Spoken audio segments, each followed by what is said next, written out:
Amigos de Recomiéndame un buen libro, buenas noches.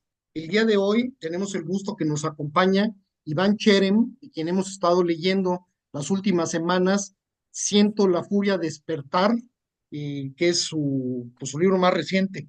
Iván, César, ¿cómo vamos estás? por orden de aparición haciendo las preguntas de todas las dudas que surgieron de esta historia que, bueno, pues nos ha movido a todos. De dónde salió, ya nos irás platicando. Bienvenido y muchas gracias por aceptar la invitación de Recomiéndame un buen libro. No, muchísimas gracias por invitarme. De verdad que antes que nada quiero agradecerles porque para mí la posibilidad de conectar con lectores y de ver que mi mundo está llegando a otras personas es un sueño hecho realidad, de verdad. Ha sido para mí, este tipo de dinámicas han sido lo más bonito de haber publicado un libro. Publicar un libro puede ser, escribir un libro puede ser algo muy solitario y claustrofóbico, pero esta parte del proceso en la que me toca darme cuenta que mis palabras ya están allá afuera y que tienen su propia vida, ha sido para mí valiosísimo. Entonces les agradezco mucho que me hayan invitado. No, pues muchas gracias y bienvenido. Nela, adelante con tu pregunta. Hola, ¿qué tal, Iván? Gusto conocerte. Buenas noches a todos. Qué bueno que estás el día de hoy con nosotros. Recomiéndame un buen libro. Somos muy preguntones, te vas a ir dando cuenta. Fíjate que el libro es un libro que no es pesada la lectura. Es un tema delicado en cuanto a que hay un crimen, ¿no?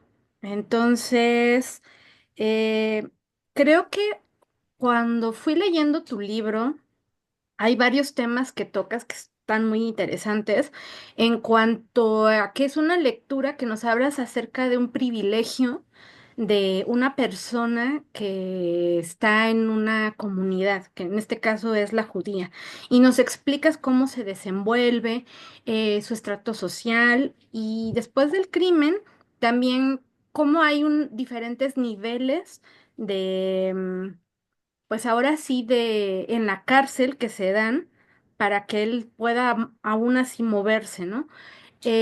Por otro lado, hay un tema que es acerca, que es siento que es la matriz del libro, lo de la furia, y nos tocas con un tema que es médico, ¿no? O sea, nos presentas ahí el problema de salud, el tumor que tiene, pues, el personaje principal. Sin embargo, en el transcurso del libro nos pones cuestiones un tanto que nos hacen reflexionar. Bueno, en mi caso, así fue y en muchos en los foros en el foro que tuvimos sobre eh, temas filosóficos de decir, oye, tiene un problema así de salud, pero antes de que se presentaran los síntomas, como que él fue muy consciente de lo que hizo. Entonces, mm, a mí me gustaría que nos contaras ese motivo de tratar así el libro, cuál fue como la inspiración, qué te llevó a plantearlo de esa manera, porque en algún punto algunos decíamos, ah, bueno, sí, pobre, ¿no? O sea, sí, en el sentido de que por el tema de salud empiezas a ser como empático. Incluso hay una parte donde tu narración como que nos voltea a ver y nos habla directamente a los lectores y nos involucra más, ¿no?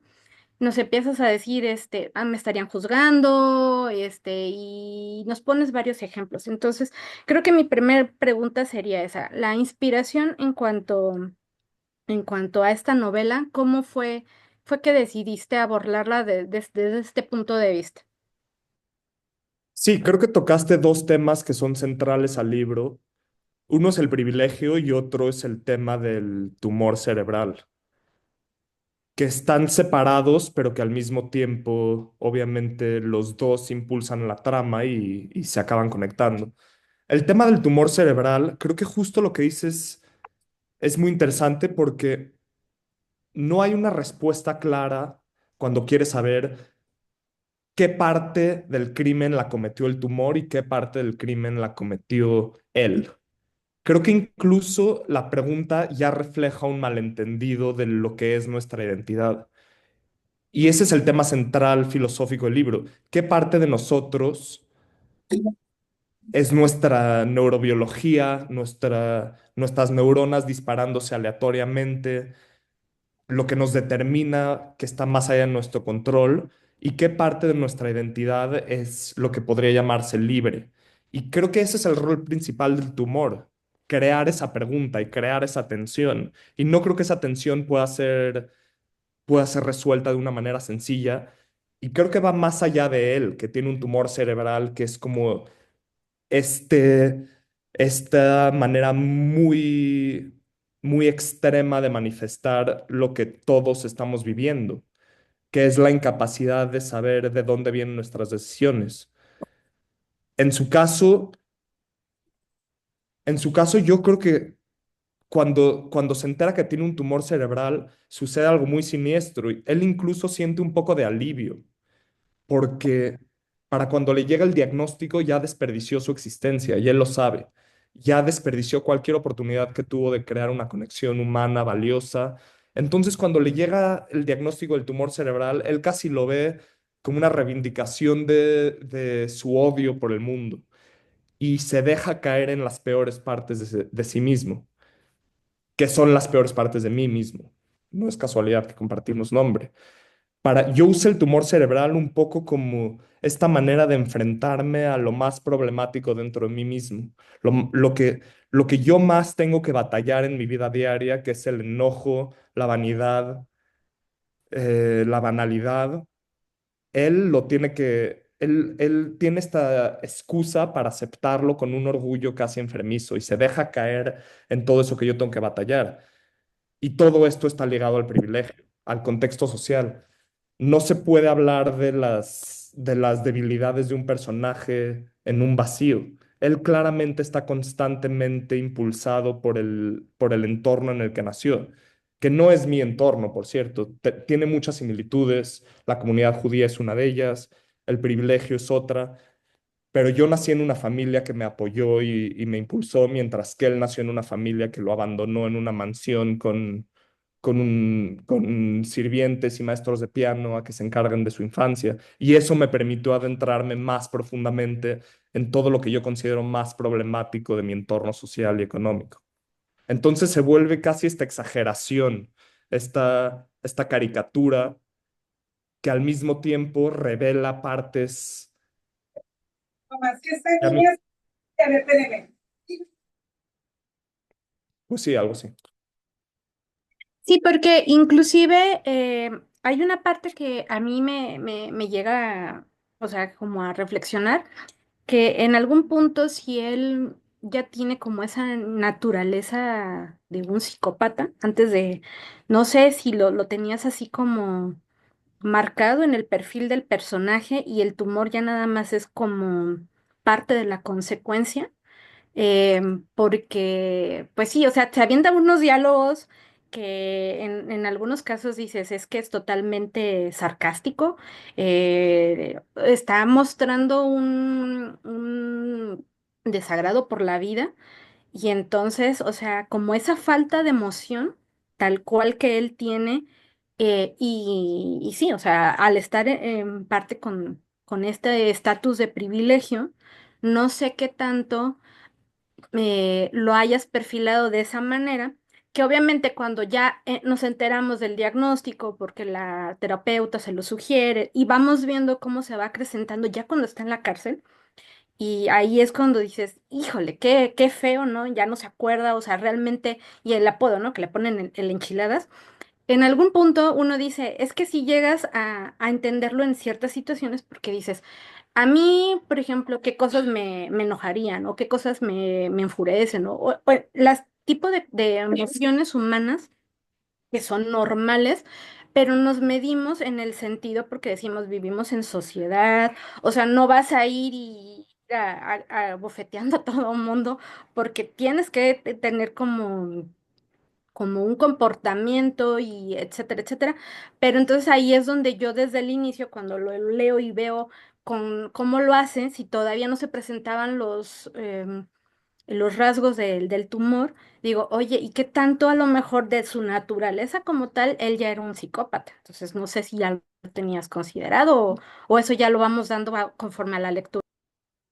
Pues creo que la respuesta que tuviste es justo la respuesta que estaba buscando, de preguntarse qué partes de mí mismo podrían, en el contexto correcto o justo en el contexto incorrecto, explotar y convertirse en una acción terrible, en una...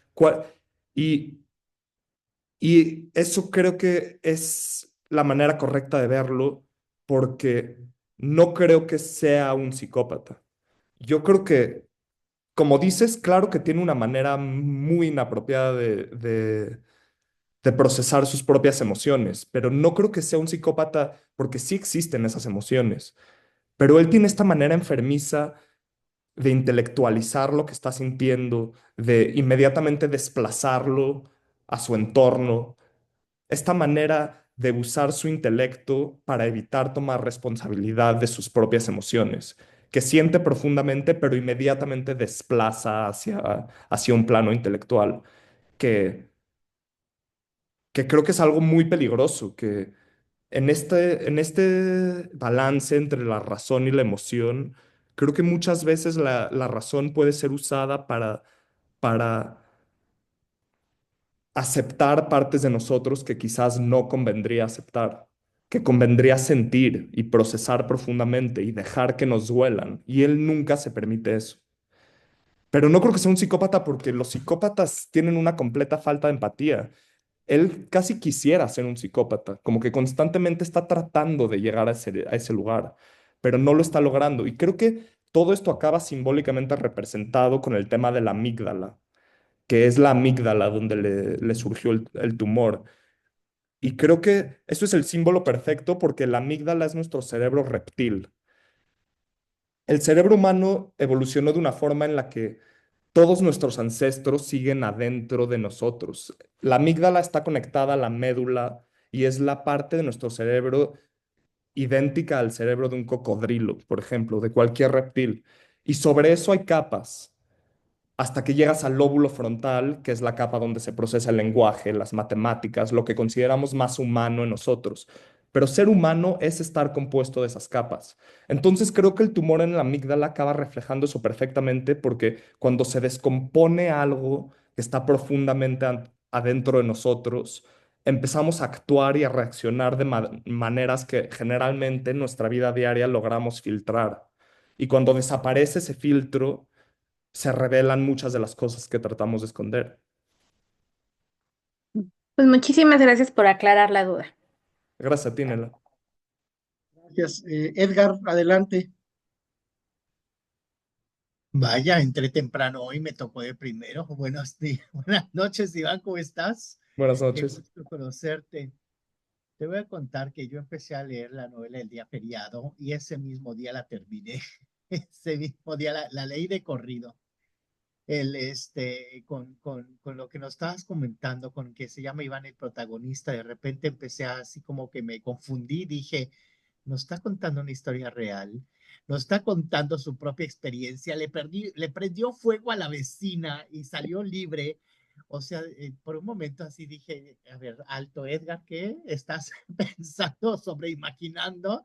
Dije, mano, nos citaron con un asesino que salió libre después de todo, gracias a sus influencias. Pues sí, últimamente se ha visto pues, que, bueno, a lo largo de tantos años, ¿verdad? No, no es últimamente, sino que a lo largo de tantos años se ha visto que los hijos de papi los tienden a sacar del país con una facilidad y después de que hacen algo, ¿verdad? Acaba de suceder otro hecho que también como que tratan de tapar el ojo al macho y que tratan de sacar a los niños del país y después de lo que hicieron. Se ha visto continuamente eso y eso me hizo pensar que estabas contándonos una historia real. Y tantas otras, ¿no? Que contabas con tanto detalle, pues el estar en Israel, lo que hizo el personaje en esos días, el, este, Pues la verdad ya no me acuerdo si fue real o no, que alguien le prendió fuego a la puerta de alguien para a borrarlo del mapa. El poco respeto hacia la vida humana, hacia la vida ajena, hacia los vecinos, hacia el poco respeto a todos en general, ¿verdad? Que hemos visto a lo largo de la humanidad y pues en estos días siento que se ha agravado un poco el caso, que ya cualquier discusión es sacar un arma y darle, sí, cualquier pleito de vehicular. No tengo preguntas, afortunadamente no mataste a nadie. Todavía, Asumo, todavía asumo hay que tiempo. todavía hay tiempo. No, no digas esto. Este, me da mucho gusto conocerte. Sí, a momentos te digo, se dibujó la realidad con la ficción y sí creí que lo habías hecho. Afortunadamente no. Pues ese es el cumplido más grande que me podrías dar, porque no es una historia real, pero quiero creer que es una historia verdadera. Y quiero creer que justo la literatura tiene un valor enorme porque no hay una relación clara entre la realidad y la verdad. Y que a veces justamente a través de la exageración, a través de la ficcionalización, incluso a través de la caricatura, podemos llegar a verdades que quizás aparecen solo como gestos de la realidad que no nos tomamos el tiempo de contemplar. Y justo como dices, es un tema constante, este tema de lords y ladies, les dicen, ¿no? Y siempre acaban con su apodo en las redes sociales, que hacen algo horrible y acaban escapándose. Y hay una línea del libro que dice algo como, me dio envidia pensar que si no hubiera sido judío me hubieran mandado a Madrid. Esta idea de que sí, él escapó a Israel por sus circunstancias, pero hay algo generalizable del privilegio que te hace evitar las consecuencias de tus acciones, aunque acabes en la cárcel, acabas en la celda VIP. Y eso creo que es la definición de la corrupción, ¿no? En un país corrupto, las leyes, las circunstancias, hasta los castigos se conforman a la cartera del que los hace.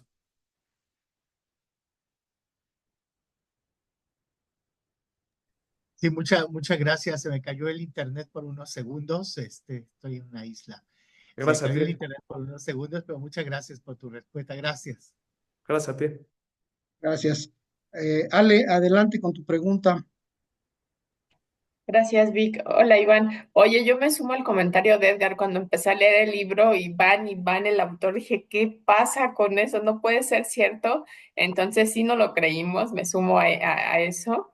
Te cuento que cuando inicié el libro sí me dio coraje. Dije, este loco que se cree y aparte puede hacer lo que quiera porque tiene dinero, pero ya cuando empecé a explicar lo de su enfermedad, pues sentí empatía, o sea, lo entendí que no era algo que él para mí no lo quería hacer, él quería comportarse de otra forma, pero no lo lograba. Me dio tristeza porque, como bien mencionas, el cuate está solo, o sea, cuando está en el cuarto en Israel y que sus papás solamente le hacen llamadas, o sea, pobre cuate, todo el día encerrado, salía a comer, o sea, muy, muy, muy triste su soledad.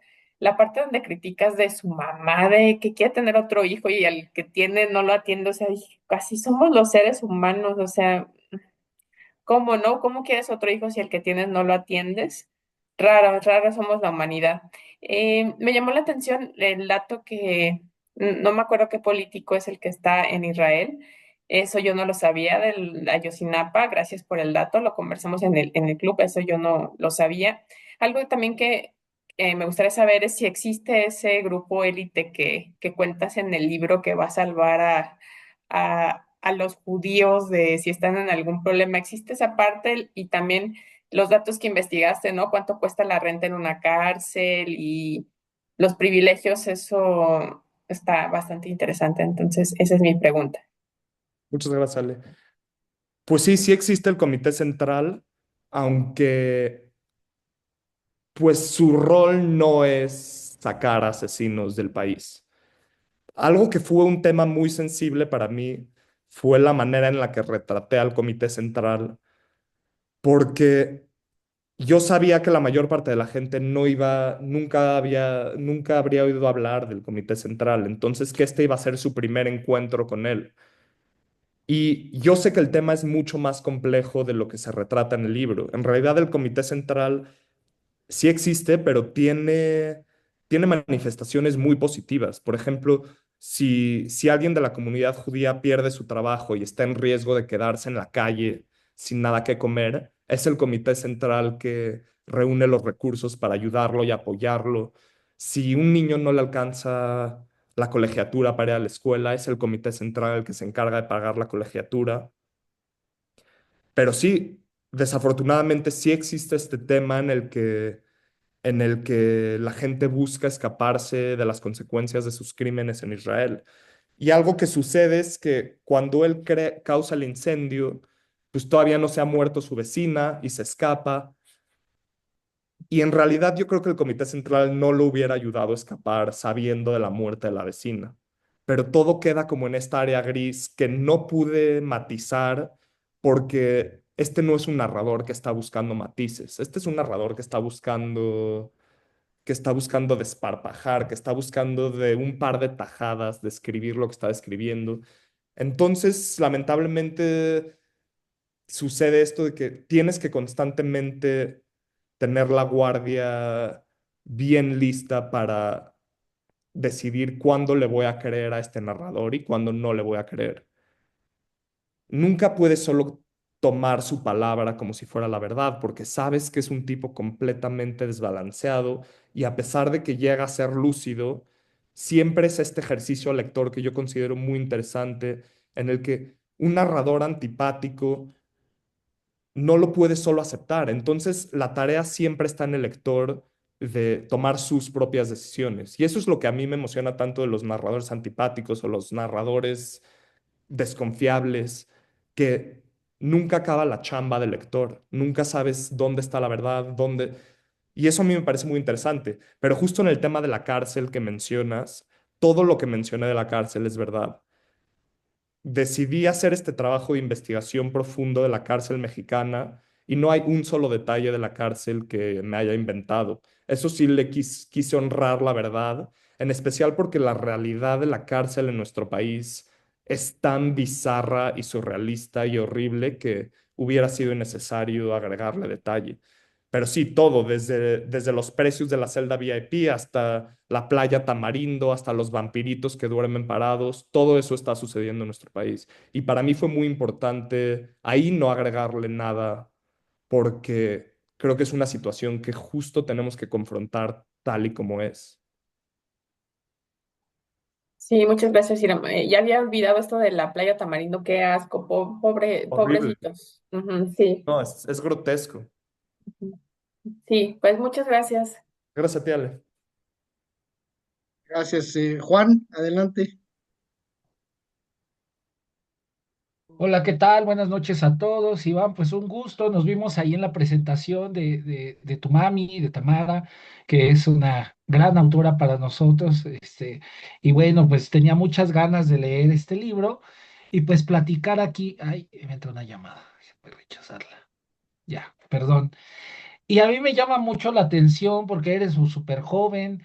Sé que por ahí tomaste algunos talleres con esta Beatriz Rivas. Me gustaría que nos platicaras cómo fue este proceso creativo, cuánto tiempo te tomó escribir esta historia, cómo te sientes con el resultado, qué es lo que te han dicho, tus círculos sociales, ¿no? Porque hablas de temas que van también encaminados a esa parte, ¿no? De los privilegios y demás. ¿Qué te han dicho tus amigos o la gente cercana a ti de tus círculos sociales con respecto a tu libro? Sí, muchas gracias, Juan. Pues creo que algo muy difícil de que este sea mi primer libro es que es muy vulnerable y incluso he pensado en esta decisión que tomé de ponerle mi propio nombre al narrador porque me puso en una situación completamente vulnerable en la que mucha de mi gente le encantó el libro y me ha dado mucha afirmación y mucho apoyo, pero claro que también he recibido respuestas de mucho enojo, en especial por parte de la comunidad judía, creo que existe este sentimiento de que nos expuse y de que ya existe un antisemitismo latente en la sociedad mexicana que quizás yo voy a exacerbar con mi trabajo y que el otro día, de hecho, tuve una conversación muy difícil con alguien que yo respeto mucho, alguien muy cercano a mí, que estaba verdaderamente enfurecido conmigo, irónicamente, que me dijo como, nosotros que sí te queremos, nos traicionas para darle al mundo algo cuando a ellos les vales madres y nos... Así, una conversación extremadamente difícil. Y he tenido ese tipo de interacciones muy seguido y no ha sido nada fácil porque lo último que yo quisiera es causarle daño a la gente de mi alrededor, pero al mismo tiempo no puedo arrepentirme porque si como escritor no estás tratando de hacer algo que sea profundamente honesto, incluso honestidad hasta el grado de exponerte a ti mismo, pues entonces, ¿para qué lo haces, no? O sea, y entonces en parte siento que esta respuesta es inevitable, es la sombra de lo que estoy tratando de crear y quizás en el futuro espero que tenga la oportunidad de crear libros más separados de lo que soy como persona y como miembro de una sociedad, libros más normales en los que haya personajes, pero a fin de cuentas agradezco mucho que me haya lanzado y me lancé un poco como el borra, sin saber muy bien a lo que estaba entrando, la verdad, porque este fue, yo llevo escribiendo desde chavito, desde los 15 años he estado escribiendo cuentos, entonces cuando escribí este libro yo nunca lo pensé como este objeto que iba a salir al mundo y que me iba a exponer, yo solo estaba sentado escribiendo, así, haciendo lo que hago todos los días. Y creo que eso fue algo muy valioso. Es este texto escrito en una privacidad absoluta, en la que yo me senté conmigo mismo a explorar temas que a mí me interesan. Entonces, es esta ventana hacia la visión de alguien cuando no está tratando de defenderse. Y sí, quizás otro día te hubiera dado otra respuesta, pero es que justo acabo de tener esta interacción muy difícil con esta persona, una persona que respeto mucho. Eso fue lo difícil, porque cuando alguien que no respeto me dice que no le gustó mi libro, es una basura, cuando leo comentarios en Goodreads de que no les gusta el libro, eso la verdad no me llega profundamente. Pero cuando alguien que respeto y admiro me lo dice, se vuelve muy difícil, en especial porque me dijo, te vas a arrepentir de haber escrito este libro. Tú vas a ver, te vas a arrepentir. Y, y él está en sus 60 sus 70, él y ha tenido una larga carrera creativa y justo tuve este miedo de como, ¿qué si sí me arrepiento? ¿Y qué si el día de mañana tengo hijos y mis hijos lo leen y están pensando, qué clase de psicópata es mi papá, ¿no? O sea, creo que las repercusiones no han acabado, no han acabado de desenrollarse de esta madeja que yo solté muy sin saber bien lo que estaba haciendo. Pero al mismo tiempo es una experiencia profundamente feliz porque, porque llevo escribiendo desde los 15 años y se estaba empezando a sentir como este acto solipsista de estar atorado en mi propia mente. Al menos ahora esto está fuera de mí y puedo seguir al siguiente capítulo. Entonces sí, es una respuesta complicada, pero a fin de cuentas espero no arrepentirme. Espero que se haya equivocado. Bueno, pues con respecto a eso, o sea, yo lo que te puedo decir es que los lectores tenemos que aprender a separar entre la ficción, lo que se está escribiendo, la narrativa que nos das, y lo que es la vida personal y los ideales y demás. Entonces, y justo en la mañana estaba escuchando a Elenita Poniatowska que hablaba precisamente en una entrevista sobre Carlos Pellicer, que en algún momento ella lo consideraba pues como muy allegado, muy un familiar completamente. Y cuando ella escribe sobre el 68, todos le cierran la puerta y toda la familia y demás. Entonces ella dice, pero es que yo me debo a mis lectores y entonces yo agradezco muchísimo tu libro porque si nos estás compartiendo esto, nos estás dando pues la pauta, ¿no? Para valorarte como autor, porque es sin filtros y sin nada. Es un autor que quiso presentarnos un personaje y ese personaje necesitaba de estas características y tú se los diste. Le prestaste cosas tuyas, pero al final del día tenemos que separar entre lo que es la persona y lo que es la ficción. Entonces yo te Sí. agradezco muchísimo y espero que sigas escribiendo y no pienses que hay que escribir sobre otras cosas inventadas y no de uno mismo, porque al final del día, pues los autores siempre ponen algo de su cosecha. Y como dice, a mí me gustó muchísimo tu valentía de decir, no me arrepiento de haberlo publicado, pero ojalá que sigas escribiendo desde esa frescura y desde esa perspectiva de no me importa, ¿no? Entonces, muchísimas gracias. Pues aprecio mucho que lo digas, Juan, gracias a ti. Sí, a fin de cuentas, parte de la recompensa va a ser y ha sido ver que la gente lo está disfrutando. Cuando alguien me dice, como Edgar, lo leí en un día, eso para mí es un sentimiento muy hermoso, saber que alguien se sentó con mis palabras y habitó mi mundo por un día y que lo agarró de tal forma en la que se quedó dentro de mi historia. Pues eso para mí también hace que valga la pena. A fin de cuentas, también creo que muchas veces tenemos esta idea romántica del artista que trabaja porque ama el trabajo, que claro que tiene algo muy verdadero y muy valioso, pero pues publicar es justo el acto de hacer público. Y para mí mucha de la recompensa ha venido de la respuesta del público. Entonces aprecio mucho que lo digas. Gracias, gracias por la respuesta. Verónica, adelante. Hola, buenas noches, Iván, buenas noches. Pues retomando aquí el punto efectivamente que dices, lo arriesgado que fue el tema y publicar en el timing, ¿no? O sea, precisamente pues son tiempos complicados. Yo entendería mucho a la persona que te hizo esos comentarios, que es un tema que pues demasiado, o sea, sensible y el que nos des a conocer cosas que no conocí, no sabíamos, ¿no? A mí en lo personal, la construcción de tu novela como Edgar, yo la comencé por la tarde y ya iba a la mitad y ya era tardísimo y dije, no, la voy a dejar para el día siguiente. Y en cuanto desperté, creo que la terminé un viernes, un sábado, e igual, o sea, está construida en capítulos cortos, trae un personaje de interés, nos estás planteando una situación sí delicada y hablando del personaje, yo creo que al final tú nos dices, ¿sabes qué es? Es un tema de un tumor en la amígdala, que es la que regula todos precisamente la cuestión emocional y es muy importante en el manejo cerebral, nos explicas, pero yo creo que muchas personas viven así como el personaje, que se potencia, los sonidos los escucha más alto y tienen que ir por la vida sin tener ninguna explicación, ¿no? Hay gente que es superdotada y lo sufre sin saberlo. Entonces creo que nos acercas a realidades de personas que sí existen. En este caso, bueno, llevado a una situación extrema donde tú nos hablas de privilegio.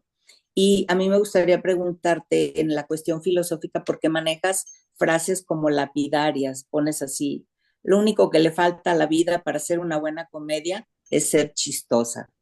Y luego pones en otra, el estoicismo y el arte de agregarle a la tortura de existir la culpa de no estar sonriendo. Lo mismo con el budismo, dice, ¿cómo llegaron a ser tan populares? O sea, es un manejo que parece irónico el comentario, pero sí son frases que a mí en lo personal me dejan reflexionando porque dentro de la trama pones también ese tipo de reflexiones existenciales que evidentemente cada uno tenemos. Me gustó tu libro mi pregunta sería respecto a a ese inclusión de la cuestión filosófica y preguntarte cuándo viene la siguiente novela. Pues muchas gracias, Verónica. Sí, la inclusión de estas tangentes filosóficas para mí fue muy natural porque yo estudié filosofía y entonces el ensayo filosófico es lo que más he escrito, ¿no? es lo que escribí en la universidad, es lo que, es uno de los temas que más me ha interesado. Y también me interesa mucho la frontera entre el ensayo y la novela, porque siento que escribir un ensayo filosófico o escribir una novela no necesariamente tienen que estar tan divorciados, pero lo que sucede cuando incluyes observaciones filosóficas dentro de una novela es que no están flotando en el vacío, porque no puedes solo hacer una tangente filosófica en una novela. Cualquier cosa que un narrador diga no solo refleja una visión filosófica, también refleja algo sobre el personaje. Entonces sucede algo muy interesante con la inclusión de cuando empiezas a pensar en temas filosóficos a través de tus personajes, puedes llegar a nuevas perspectivas. Perspectivas que, sin duda, si lo pones en un ensayo en la Facultad de Filosofía, te reprueban de inmediato si dices el tipo de cosas que yo estoy diciendo en la novela. Pero al mismo tiempo eso es muy liberador porque te permite quizás simplificar o Eso. estar hablando de temas filosóficos desde perspectivas que no habías contemplado antes. Entonces, para mí esa frontera siempre me ha interesado mucho y quisiera explorarla en el futuro, quizás de formas más obvias, capítulos enteros de cuando me preguntas qué me espera en el futuro, pues eso es una idea que he tenido a veces.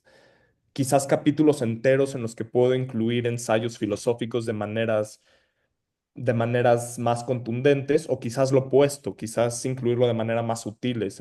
Pero para mí siempre la filosofía va a ser una parte esencial de lo que significa crear ficción.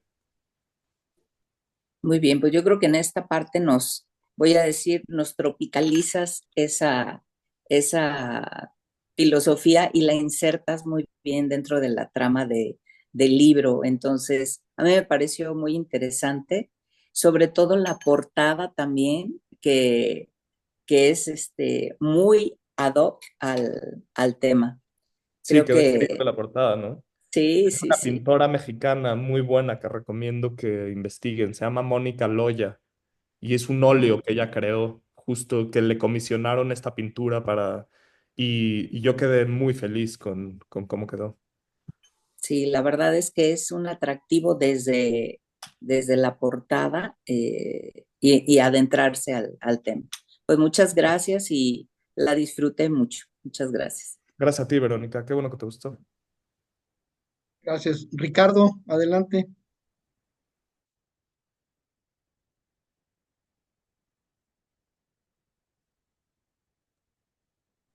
No te escuchamos, Ricardo, tu audio, tu micrófono.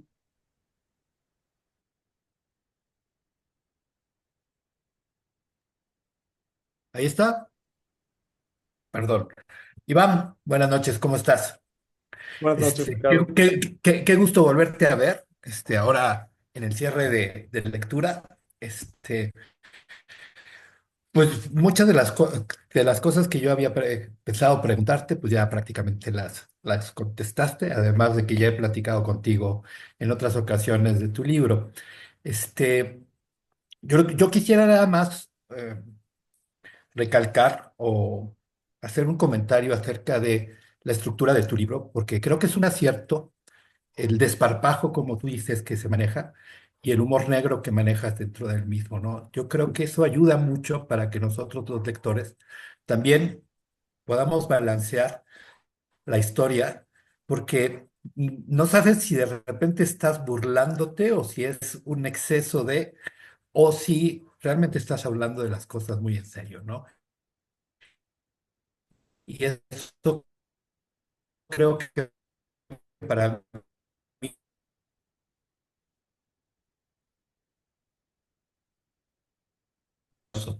Gelaste, Doc.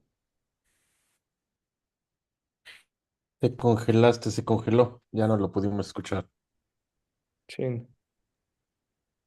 Sí, se quedó congelado. Sí, Está fallando la señal de Ricardo. Este, pasamos con Norma y ahorita regresamos con Ricardo. Vale. Norma, adelante. Hola, muchas gracias. Hola, Iván. Oye, pues yo también pensé que era una novela biográfica. Y dije, ay, a ver, tiene un tumor y pues yo creo que está bien porque pudo escribir este libro, se lee muy fácil. La verdad es que sí pensé que era autobiográfica. Yo también me la compré. Oye, fíjate que yo quisiera tocar el tema de las redes sociales y justo con lo que comentabas de esta persona que te hizo este reclamo de que habías expuesto a la comunidad. Y creo que a veces nosotros solitos nos exponemos más a través de los videos que subimos a las redes sociales sin siquiera imaginar que algo pueda llegar a volverse viral y nosotros mismos hacernos daño, ¿no? Y cómo esta cosa de estar conectados en las redes se vuelve un vicio. La verdad es que es un vicio de ya no poder soltar el celular y cómo Iván, el personaje, está en la cárcel y se conecta a Facebook, ¿no? Es esta necesidad de estar subiendo y viendo lo que otros están haciendo. Yo te quiero felicitar porque te arriesgaste a conectar con los lectores a través de, pues, obviamente de las palabras. Em, y quisiera preguntarte, ¿por qué decidiste incluir lo de las redes sociales? Bueno, entiendo que a través de Facebook se hace grande lo del crimen, ¿no? Y se hace viral y todo. Pero ¿por qué decidiste incluir a las redes sociales dentro de la novela? Sí, creo que las redes sociales tienen un rol central en la novela porque son la manifestación pública de nuestra furia. Así como antes en el medievo quizás al criminal lo agarraban y lo ponían en en la plaza pública y lo torturaban y lo colgaban, hoy nuestra plaza pública son las redes sociales. Perdón, está interrumpiendo aquí invitado. No te apures. Y creo que a través de las redes sociales retraté la furia no como manifestación individual, porque la furia va mucho más allá de lo que hacemos en un error y de lo que este narrador hace en un ataque de furia. La furia hoy en día está encarnada en las redes sociales como una fuerza política y social fuertísima. Los medios están aprovechando nuestro enojo para conseguir clics, para conseguir likes, para conseguir que consumamos su contenido. Y esa es una de las fuerzas más poderosas en nuestro contexto político porque la mayor parte de la gente consume noticias a través de las redes sociales. Y entonces está sucediendo algo bien siniestro, que es que ellos ni siquiera tienen este plan maestro para controlarlos y manipularnos. Hay algo mucho más sencillo sucediendo, que es que quieren que consumamos su contenido y se han dado cuenta que el enojo es adictivo. El enojo genera reacción. Entonces, a través de este mecanismo extremadamente sencillo, es que estamos viendo la política, no solo de nuestro país, sino del mundo, dividirse en extremos. Cada extremo está siendo alimentado por el algoritmo con las cosas que le generan enojo y le generan furia. Y esto está causando consecuencias muy importantes en las que no podemos solo decir, ah, los criminales son monstruos, que a través de las redes sociales y de nuestra reacción tenemos que empezar a contemplar nosotros cuál es nuestro rol en todo lo que está sucediendo. Y creo que para mí fue muy importante retratarlo porque hemos llegado a un momento clave en el que por primera vez en la historia de la humanidad tenemos que ver el acto de consumir información como uno de los actos morales más importantes de nuestra vida.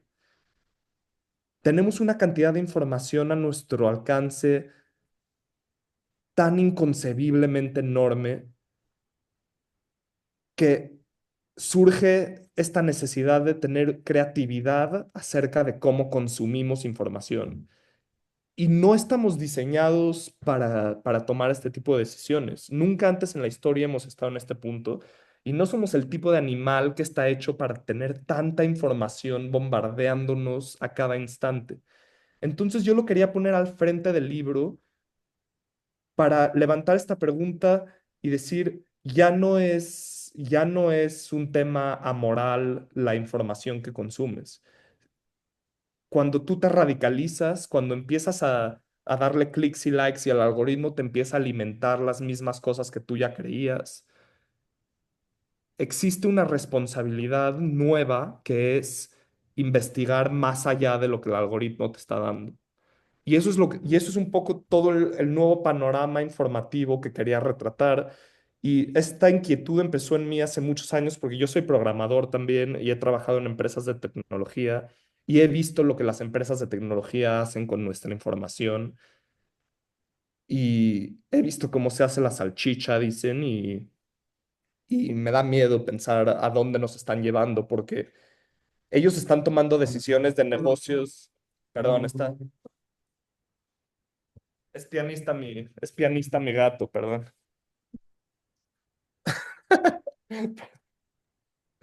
No te preocupes. Es pianista experimental. Oye, Iván, déjame comentarte que me hace mucho sentido lo que dices a través de este tema de la furia en las redes sociales. A mí me gusta la política y me gusta entrar a X, antes Twitter, a revisar no sé si llamarlos influencers, algunos comentócratas sobre diferentes puntos de vista de lo que pasa en México y lo que pasa en el mundo. Y wow, la violencia que ahí se puede percibir contra las mujeres, o sea, para todos lados, con la agravante de que uno es anónimo. O sea, Sí. bajo una máscara se percibe tal violencia que yo jamás me atrevo a comentar, porque digo, voy a ser blanco fácil de ataques. Y entonces solo leo. Y eso provoca que a lo mejor yo pudiera, no sé, aportar una idea, hacer un comentario productivo y mejor me lo guardo, porque se percibe y se siente un nivel de violencia, la verdad, muy elevado. Sí, estoy completamente de acuerdo y a mí me pasa lo mismo. Yo tampoco comento, pero de pronto encuentro que llevo media hora leyendo a extraños discutir en Twitter y de la nada salgo como de este estupor de como, ¿qué he estado haciendo la última hora? Leer a extraños anónimos discutir en Twitter. Y creo que eso justo habla de lo que estaba diciendo, de esta furia que está siendo impulsada por el anonimato, pero que aparte es un poco adictiva de consumir. Y, por, Totalmente, y aunque no interactúes, aunque el algoritmo sabe cuando tú le estás dando tu tiempo a este tipo de interacciones y las pone hasta arriba. Entonces, ni siquiera solo consumir pasivamente sin interactuar es un acto neutral. Hasta eso está siendo registrado por la tecnología que usamos.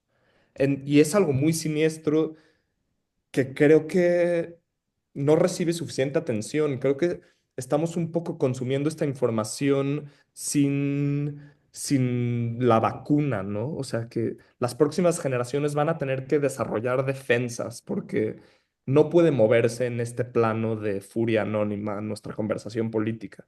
Está llevando a que le echemos gasolina al fuego a todos estos problemas que en realidad necesitan nuestra empatía, nuestra paciencia, nuestra capacidad de conectar como humanos, está sucediendo todo lo contrario. sí, Y puede está llevando a toda esta polarización que estamos viendo. totalmente, totalmente. Muchas gracias, Iván. Me gustó tu libro. Gracias a Felicidades. ti. Gracias. Héctor, ¿tienes pregunta, comentario? Adelante. Hola Iván, buenas noches.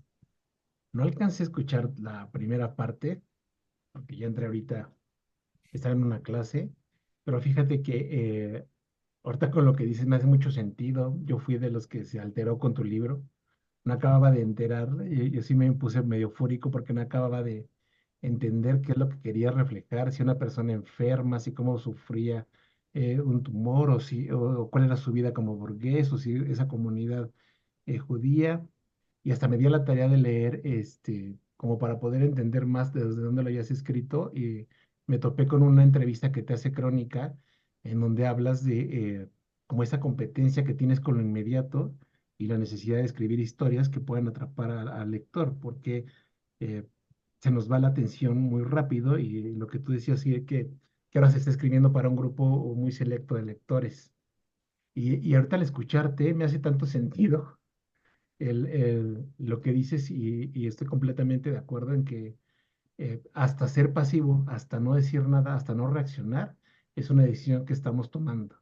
Y que un libro ya como el tuyo, desde esta perspectiva, si hace que o te reta o te pone a pensar qué estamos haciendo con la información que recibimos, ¿no?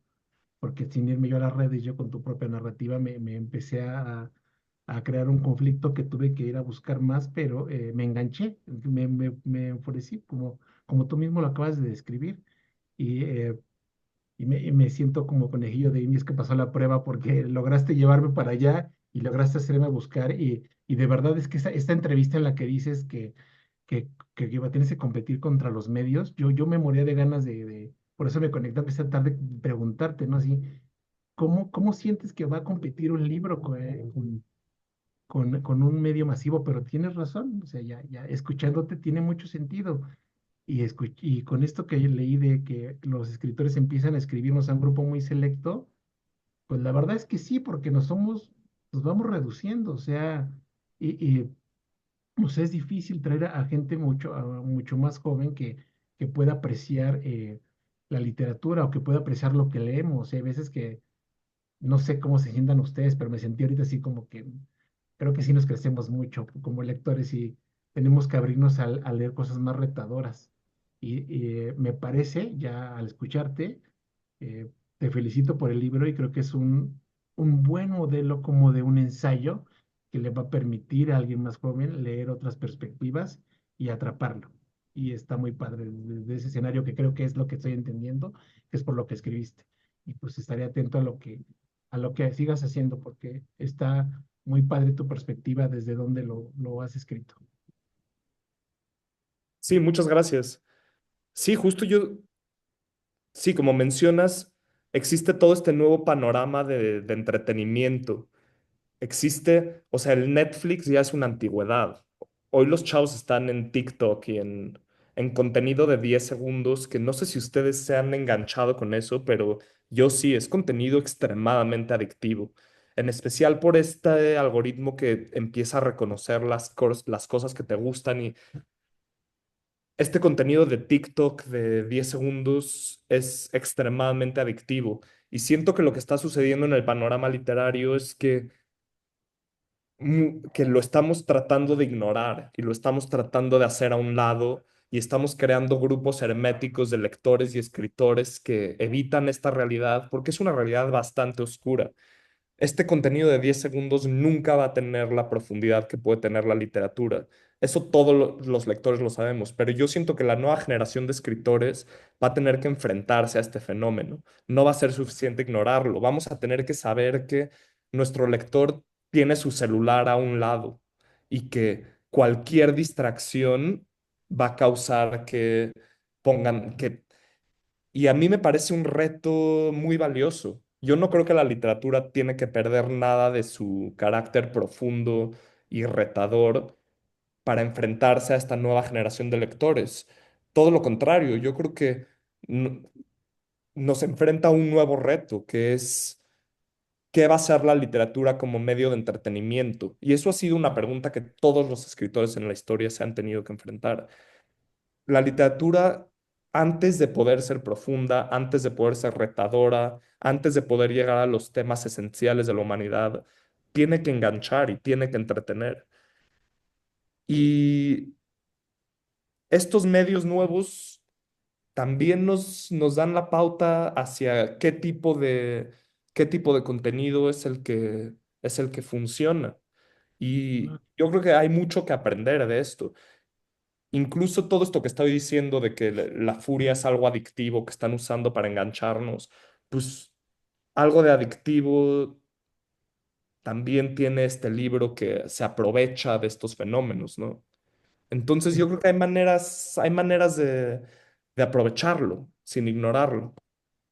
Sí, tienes toda la razón. Y ahorita que dices de que lo nuevo que se escribe te tiene que atrapar, yo creo que lleva sentido y no me dejarán mentir, compañeros, pero todo lo nuevo que leemos es agresivo, es violento, nos sacude luego que lo encontramos en las nuevas lecturas, Iván. Todo lo que nos vamos encontrando, ¿qué nos pasa de repente con lo que hemos leído? Agarramos nuevas lecturas y son tan estremecedoras o no sé, nos dan tanta, no sé, tanta furia de que así empiezan que luego tenemos que acabar buscando libros más bajitos que nos quiten de ese mood porque nos subieron y nos elevaron y nos alteraron y demás. Y está muy padre y ha sido un honor escucharte de verdad y qué chido que escribas así y ojalá sigas escribiendo cosas así de retadoras para seguirte leyendo. Muchas gracias, Héctor. Gracias. Lupita Calleros, ¿vas a preguntar? Hola, buenas noches. Buenas noches a todos. Saludos, Iván.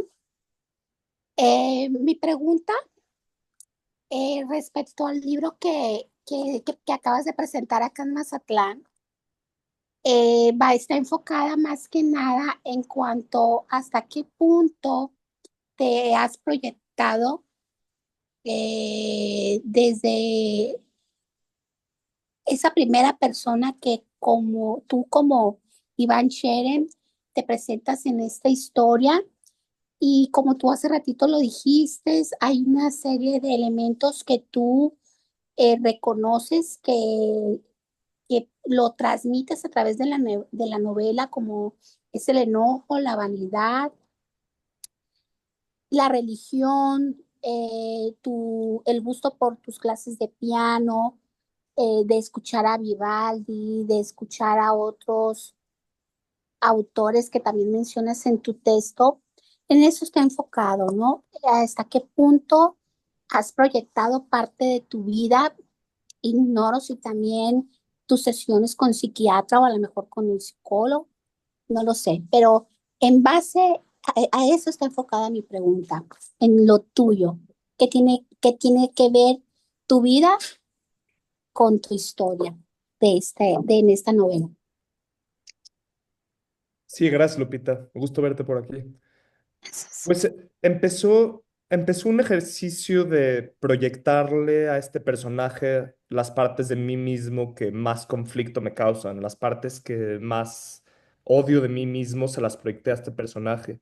Pero creo que sucedió algo bien bonito a lo largo de la escritura, que fue que me di cuenta que no podía darle a este personaje todo lo que me molesta de mí mismo sin también darle las cosas que más admiro de mí mismo.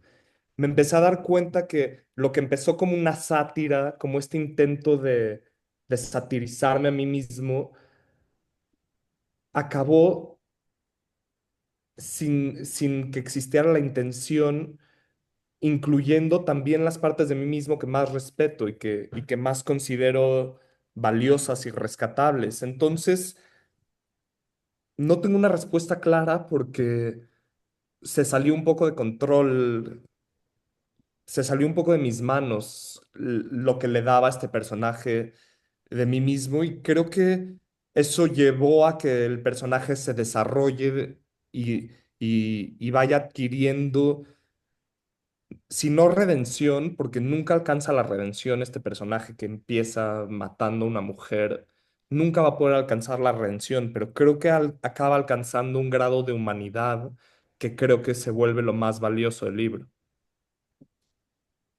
Claro, porque también, por ejemplo, hablas mucho sobre el contexto geográfico en el cual se desenvuelve el personaje, pero al mismo tiempo que también el hecho de padecer esa enfermedad, también le agobia el no soportar tantos ruidos, el tráfico, esa contaminación auditiva que maneja el personaje. ¿Tú vives en la Ciudad de México y te molesta padecerlo? Sí, todo eso es completamente verdad. Yo vivo en la Ciudad de México y en una calle bastante ruidosa y es algo que sí retraté directamente, en especial porque este libro lo escribí durante la pandemia, en una época en la que a mi vecina de arriba le dio por aspirar su departamento como 4 horas al día, como si el COVID estuviera en el polvo y lo pudiera aspirar. Y yo me estaba volviendo loco con el ruido, encerrado en mi departamento aparte y, y pues se me antojaba matarla de vez en cuando. Nunca lo iba a hacer, pero se me antojaba. Creo que todos hemos tenido un vecino que de vez en cuando con la aspiradora entonces se nos antoja matar. Entonces sí, eso sí completamente fue cierto. Gracias, Iván, muy revelador. Gracias a ti. Muchas Gracias. gracias. Albert, adelante. Hola, ¿qué tal, Iván? La verdad es que he disfrutado mucho la charla, las preguntas y todo lo que nos has complementado, ¿no? Es un libro que se disfruta, pero también se sufre, ¿no? Esto de las cárceles, bueno, aquí con un conocido de mi pueblo nos tocó vivir igual porque estaba en la cárcel por haber asesinado a alguien y parecía que estaba en su casa, ¿no? Desde el celular, platicando con los amigos, en el WhatsApp, en el Facebook. Y dices, pues bueno, o sea, qué privilegios tenía como para tener tantas cosas, ¿no? Pero bueno, ya, para cerrar la charla y para finalizar, pues, ¿cómo podrías tú resumir tu libro así como en una frase? O sea, me gusta lo has presentado, cómo lo has defendido, pero ahora, ¿cómo pudieras tú resumir tu libro en una frase para todos aquellos que nos ven, que nos verán y que van a escuchar la charla más adelante? Si tuviera que resumirlo en una frase, diría que es la comedia de un crimen. Pues muy bien resumido. Pues pues ahora sí que esta frase se quedará para el futuro. Bueno, hubiera sido que hubiera quedado al principio pues, para más o menos tener una idea, ¿no? De cómo empieza tu historia, ¿no? Víctor, no sé si tengas algo que preguntar también, o vamos ya a la parte del cierre. Pues no, al contrario, agradecerle a Iván. Has contestado todas las inquietudes que teníamos a lo largo de estas 3 semanas que te hemos estado leyendo y pues agradecerte que hayas dedicado este tiempo para platicar con nosotros y bueno, pues pedirte ya por último la foto del recuerdo aquí con nuestro libro, los que lo tengan ahí a la mano.